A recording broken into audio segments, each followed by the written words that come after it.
closer, going faster than a roller coaster. Love like Hey, Alan, yours will you see my fucking hammer up there? Yeah. Shit. Drop your hammer! Every day. You know a lot of people. Seems a little longer every Yeah. way. Hello. Hello. So are you willing to help us? Do you ever long for true love from me? There will be no more wars after this invention of yours. Going faster than a roller coaster. Love like yours will surely come my way. Hey, hey, hey. How nervous were you about filming a book with 6 million fans? Yeah. Yeah, it was, but when we started to work with the film, it was actually not a big success yet. So we started a bit, you know, then it was just a good story for us to shoot. And then the success was growing during the years. So in the end, just before the premiere, I was really shit nervous about it. But then it was too late to change anything, so it was okay anyway. So when you worked on the script, was it hard to decide what to keep and what you could take out? Yeah, I mean some stuff were kind of obvious to take away, which was the stuff that is fun to read but not to see. But then we had some really long discussions. We were working on the script for like 2.5 years and hundreds of hours of discussions, you know.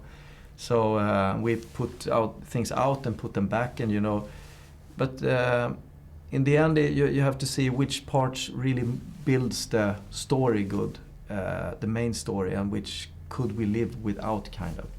And what kind of things are you referring to when you say some things work in a book and don't work in a film? Well, I mean, sometimes the fun part is to describe how a situation by words. You look at the situation with a funny sense of humor. But if you show it straight up, maybe it's not funny. It has to be viewed by somebody. So that's always the tricky part about writing comedy. Always when we write a script, we do it very dry. I don't like to have a funny language at all and have, you know, fun way to describe it, because then you can fool yourself and think that the scene is much more fun than it actually is. Now listen, I need you to help me find someone. He's a 100-year-old geezer. His name is Alan Carlson. He has got my money. Bring him to me as soon as you can. Hello. You, my son, are dead meat. If you want to kill me, you better hurry. I'm 100 years old. Prick. Comrade Stalin wants you to tell him everything you know about the nuclear bomb. Maybe a drink first.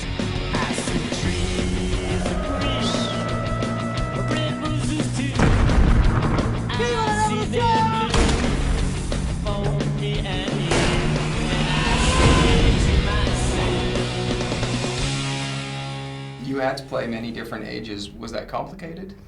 Yeah, in one way, because it was harder for me to do Alan as a younger man than a 100-year-old man, for example. Why is that? Because when you're playing older, you just add the feeling of you could be. I remember I was remembering when I had the pneumonia and was very sick, and the body was feeling very heavy, and I was thinking about that, and I watched older people. And I'd done some of those older characters before on stage plays and stuff like that. But playing him younger, I mean, I'm a very. I get a little bit embarrassed about young people, how they act and feel. You know, when I see old stuff that I have done in the early of my career, I get very embarrassed, and I have to go back there and do the same again. And then Alan is a very peculiar character. Yeah, he is. He seems very opportunistic to me, and maybe not too bright. But how do you see him? I think of him as an autistic guy, more than and a very curious guy, and a very almost like a Buddhist or something. What did the writer of the book think of the film?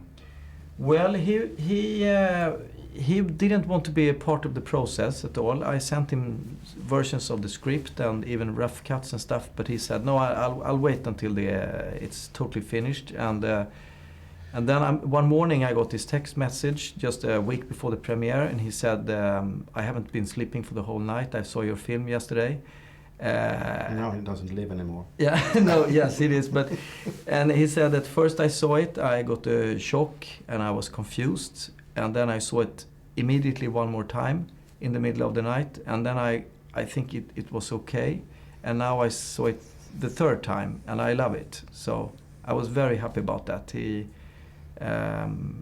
But I think it's always tricky for an author to see your work become a film, because I mean all the words are gone, all the somebody has just taken bits and pieces from here and there and put something and made a film with people and sound, and I in one way destroyed his book, you know, when making the film. You have to do that, otherwise you just shoot something that isn't really a good film, I think.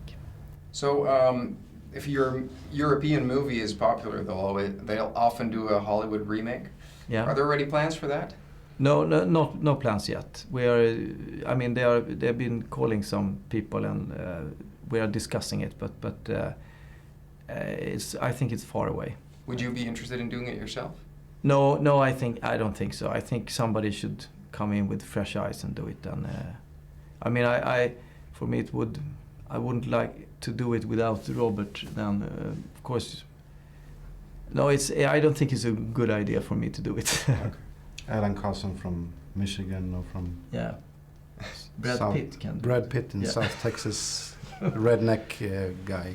Yeah, it would be a completely different film with different humor, I guess. Yeah, maybe. Yeah. Robert, how did Felix direct you as an actor? Shouting, lots of shouting. He was screaming a lot because I didn't hear so good, because my ears was stuck with plastic and couldn't see anything because I had these lenses that was gray, shaded gray. And what was that like, wearing that? It took 7 hours the first time, and I said, it can't be done. We have to at least come down to 4 hours. We came down to 5 hours. Every day? Every day. So, did you sleep? 3 hours a night, maybe, something like that. Yeah. So you were probably glad when those shots were over? I was quite empty. And it was over 40 days we were shooting you with that mask, so it was... I was very tired. I was. If you had asked me to do this all over again, I said, kill myself. Never.